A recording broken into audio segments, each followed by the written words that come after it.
let's get a wrap as well, because on some of these pertinent issues, including the latest in Parliament, Kweku Asante, our parliamentary correspondent, has been on the beat.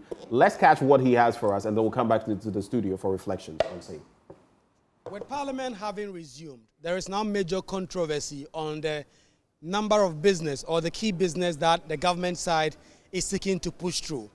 Tax waivers, loans, and other businesses are the risk of suffering, with the NDC minority serving notice it will not allow those businesses to go through because they insist those businesses must be put on hold for the future John Dramani Mahama government to come and look at it. This is a transition.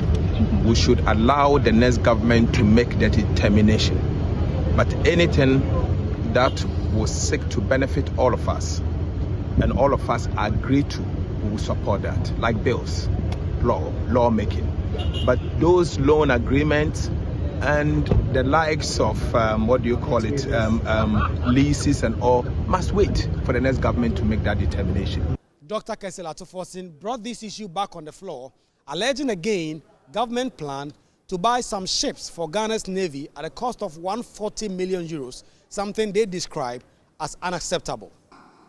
Before us, they are proposing to buy ships worth 140 million euros at this time. Mr. Speaker, it is very wrong for a government that is leaving office in 3 weeks, to commit 140 million euros. Samuel Okudzeto Ablakwa, MP for North Tongue, has also been reiterating his side stance on some of these businesses that the NPP side want to push through, saying that it is completely unacceptable. A tall list, over 40 tax waivers, Mr. Speaker, and this will have serious fiscal implications for the next government. I mean, why do you want to saddle the next government with these huge revenue losses when you have been roundly rejected at the polls? But the 2024 running mates for the NPP, Dr. Matthew Opoku Prempeh, says this government business must go through, or no business should be done with the exception of the budget.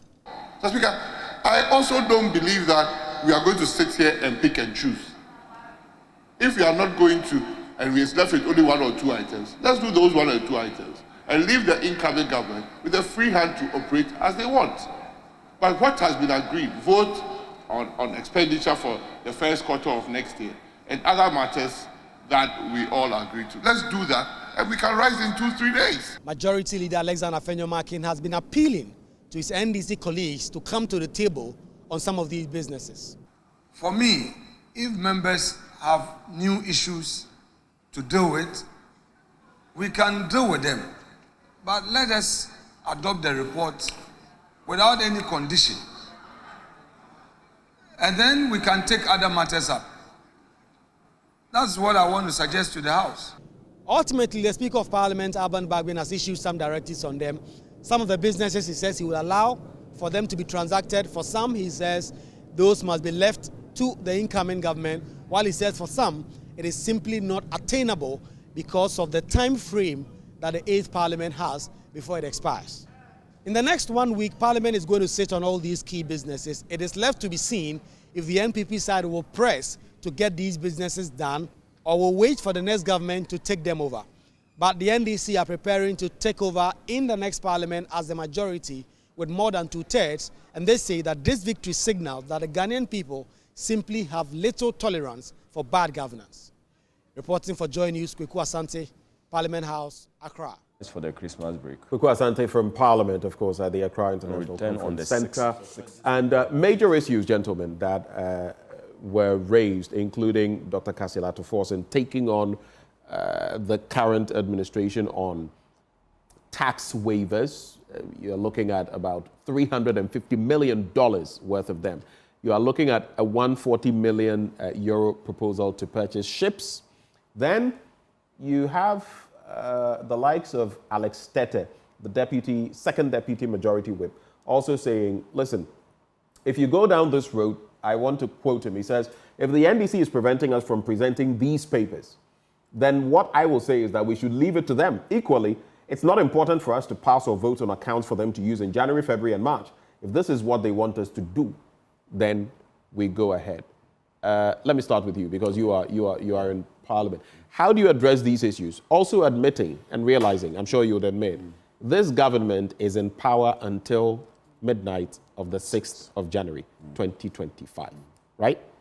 Let me rephrase. They are in government, but they are not in power. They are in power. They are in government. Yeah. They are in government, but they are not in power. Power has not changed. If you are in power, you won't be struggling to do this. No, we are in power. You are not in power. If you are in power, you won't be struggling. This is a matter of de jure and de facto. Yeah, it's de jure and de facto. We can make the jurisprudential argument, but I'm saying that they are in government, but they are not in power. Yeah, de facto. They've been struggling for this since June. Let me put these matters in perspective. On 31st, we rose for the mid-year on 30th of July. Then they brought a request for recall on the next day. If you recall that vitriolic letter to Speaker, all these businesses that they've listed were listed as agent government business for the recall. When we came on September 3rd, I believe so, these were businesses we ought to have done in September. They walked out on their own business the day after we approved the 250 million loan for them. The next day, they walked out. So the House had to adjourn CNDA. Then Parliament was recalled from its recess, for its normal work, 15th October. When we came back, we saw what happened. These were businesses that were contained in the business statement for the week ending, I think, the 20th or 21st of October, because we came on Tuesday, the 15th. Afenyo won't pay attention to these matters. Again, the House had to adjourn CNDA. Then we were recalled again. You understand? So he's been toying with businesses like these businesses since the middle of the year. Now you are handicapped. Now you sound decorous, all that fine gentleman, all that conciliatory. So all that the majority leader, my leader, Keselatu Force is saying is that reprioritize this matter. The tax waivers, the actual figure is $335 million. I have done the calculation because I've been raising it. Not 350. It says about, but the actual figure, the actual calculation is $335 million. Now, for instance, Central Oil, the oil refinery, is about $169 million. That's the Chinese one. That's the Chinese one. So you can say that, okay, with all the 44 companies that are to benefit, we want to select 2 or 3, including Central, so you handle it for us. That's how you do things. Out of the 10 bills they have to establish some investees, because they have to go through some rigorous process, we will leave like 4. So you handle 5 for us. So you need to whittle down the business to meet the expectation. But if you want to, in a potpourri form, pour all these heavy businesses, all these litany of businesses to be handled in a matter of 1 week by the House, no. So it's not about, wait. So it's not about not wanting to approve, but there are simply too many to work on. Too many to work on, given the time period. Then Alestete got it wrong. Nobody is opposed to the presentation of the paper on the supplementary appropriation at all. He's just being mischievous. Because as for that one, we all agree that government must... Well, I don't know whether we can say he's being mischievous without... He is, because there was no issue about that one at all. There was no issue about that business on the other paper. As for that paper, it ought to be laid. It ought to be worked on. There was no controversy. So why would you zoom on that and say that if you want to disapprove of all this, well, we'll leave it for you, because including the paper on the supplementary appropriation for the first quarter of next year. Right. It was not an issue. So he ought not to have been speaking to that. What he ought to address is that our concern is that the tax waivers are too many, number one. The bills that they brought, including the free SHS bill, which is about 150 pages bill. Stakeholders are yet to be consulted. And yet you want us to pass this. So in other words, if you want to, the Speaker himself also made mention of the fact that the ruling administration would have to prioritize. Yes. Because within the space of time and reprioritize. This they consider as their priority, right. but to reprioritize. Right. Within the dying embers of the 8th Parliament, you simply can't do this kind of parliamentary business. It's heavy business. You can't finish it. Yeah. So you support that call? I support that call. In fact, the call that I made to Afenyo, even before we came back, I said, look, leader, and what was Afenyo Market's reaction? He told me that they will look at it. I said, leader, reconsider the business. They are too heavy. Dr. Kabiru Mahama, what do you think about this? Because do you remember, I always go back to that famous or infamous, you remember Yawasafu Mafo and a bill and the German and all of that. But you need time as legislators because, to be honest, we, even in the media, have also lashed some of you members of parliament, you are now going there for doing maybe a shoddy job sometimes when it comes to thoroughly going into documents. And then later, one side will say, oh, this and that. But you were sitting there when this was, approved. What do you make of this situation? Yeah, so you see, this current difficulty we found ourselves is because we wasted a lot of time with this unnecessary business of parliamentary majority. We sit on the left-hand side. This is the cause of, in fact, the major cause of... Left or right? Has led us to nothing. This has led us to nothing. We are in this situation because if we had put this country interest beforehand and put the interests of the Ghanaian people against all political advantage, I'm not sure we have been grasping for air. We have been running in this difficult, tight corner because most of these things would have been approved. Let me just ask you briefly. Afenyo Markin, the majority leader, does he bear a lot of responsibility in this? I know that both sides should bear responsibility, both leaders, but especially as he is majority leader. He spoke about it's not spiritually right for me to sit on this seat and all of that. But if we're putting governments, in fact, the people of Ghana first, and if it didn't really matter who is majority and who is minority, and if egos were maybe brought down, maybe some of these things could have been done. Is that what you're saying? You see, the NDC play a very strategic political move. Masterful, eh? A masterful political move. And they disrupted the business, and their intention was to disrupt it, and they succeeded. I think... Why did they succeed? They succeeded because business of the House could not continue. Like he said, the Speaker had to adjourn Sine down. Okay, and then we had to reconvene under this particular difficult situation. All right? Sitting, that is what there's majority and there's minority. I'm not sure it is just for fun. It is just for the artists that they say people should sit to the left-hand side and to the right-hand side. Because there is a purpose. Because decisions are made based on whether you belong to the majority or minority. But in the end, if I go back to the very point you started with, if that had been overlooked, so to speak, yes, parliamentary, I understand what you're saying. Some of this business could have been done before now. The people who should have overlooked that. I like the smile on your face. The people who should have overlooked that, Masina Barrera knows that, is the NDC. Because they knew very well that, this thing we are pushing, it will lead us to nothing. No, you made your point.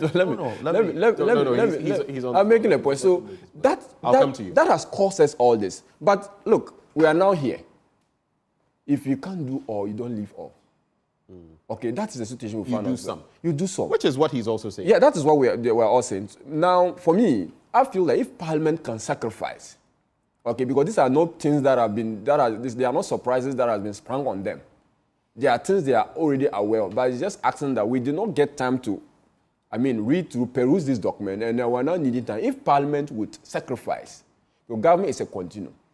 They should consider these bills. They should consider these exemptions, and then make sure that we close the chapter on the Nana Akufo-Addo government and open a new chapter on midnight of the 6th. I don't know whether the lessons you're speaking of have been learned, because even now we are rattling the saber. We are engaging in saber rattling, and you heard Alex Tete that, okay, if you will not do this, we'll also not do that.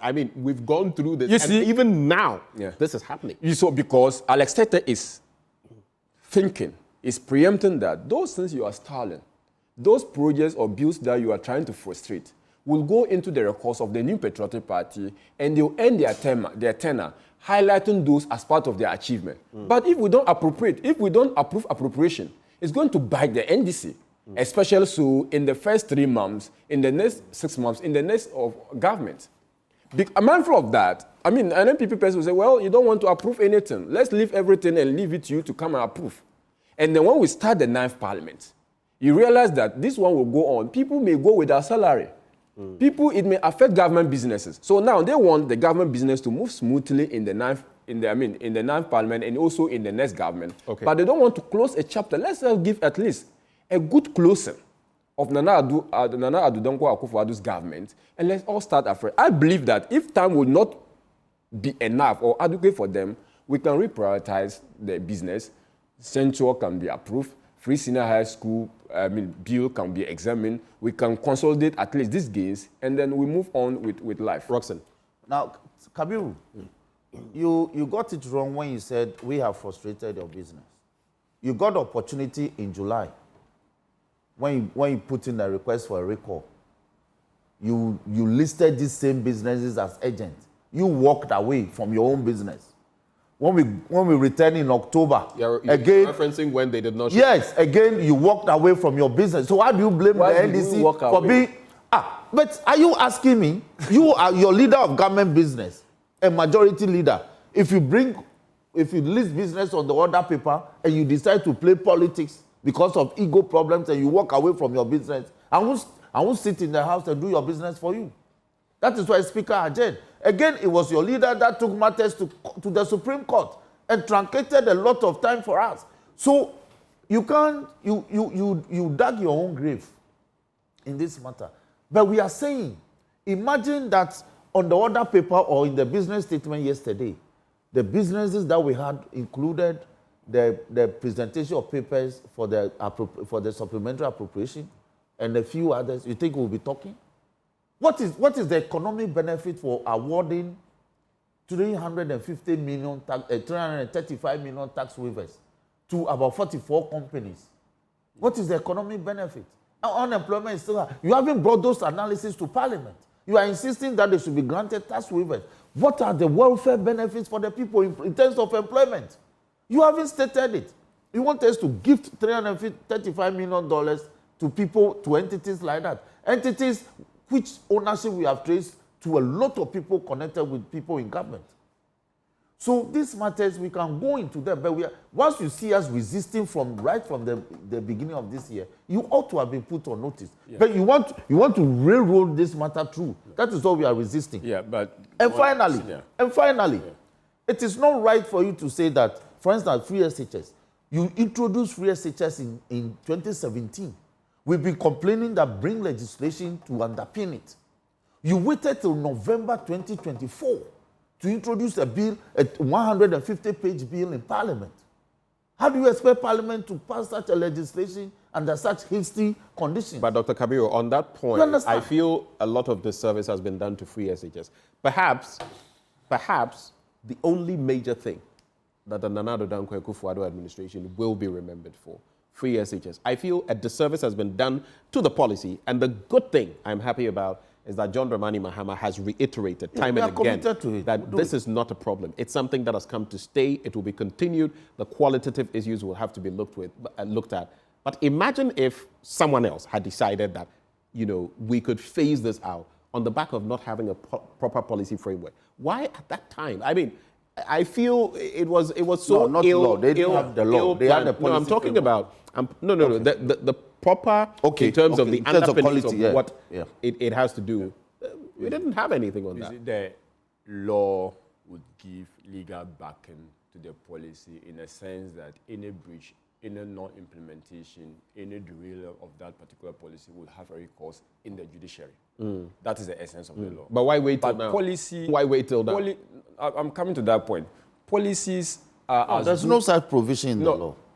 Like what provision? That if any derailment or discontinuation... I'm saying the law is telling you that. I'm saying that the law backs the parliamentary process. And that if someone... And it becomes law, then indeed, if there are going to be any changes, there are certain legal procedures, whether just in Parliament or beyond Parliament, that will be triggered so that you can't do certain things without that. I'm saying that there is no course of action in the case of free seniors if there's no law backing it in the law court. Unless, of course, you are coming under directive principle, which people say that they are not justiciable. Okay, so that's what the point I'm making, that to have any course of action in terms or in reference or on the basis of free senior high school, in terms of implementation or someone is doing something that is not backed by the law, you can have recourse because the bill passed to law would then have the person that was going to be the basis for the person's course of action. So that's the point I'm making, that the law is important because it solidifies the policy.